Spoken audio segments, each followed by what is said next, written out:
History का 2 basic topic बताया गया है और इतिहास को कितने भागों में बांटा गया है उसके बारे में जानकारी दी है।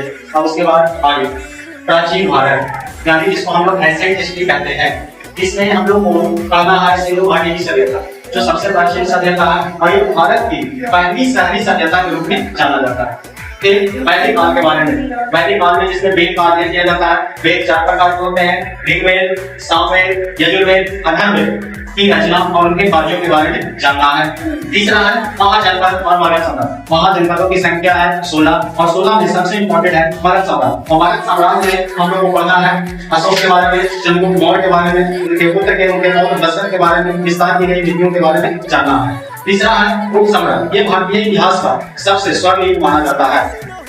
प्राचीन भारत के बाद दूसरा भारत आता है मध्यकालीन भारत, जिसको मिडिवल हिस्ट्री कहा जाता है। और मिडिवल हिस्ट्री में सबसे पहला टॉपिक आता है हम लोग को पढ़ने के लिए सल्तनत काल। सल्तनत काल की शुरुआत दिल्ली सल्तनत काल की से होता है और दिल्ली सल्तनत काल में 5 शासक हुए। एक गुलाम वंश की स्थापना हुई, खिलजी वंश की स्थापना हुआ, तुगलक वंश की स्थापना हुआ, सैयद वंश एवं लोधी वंश, यानी 5 राजवंशों ने दिल्ली सल्तनत का राज किया।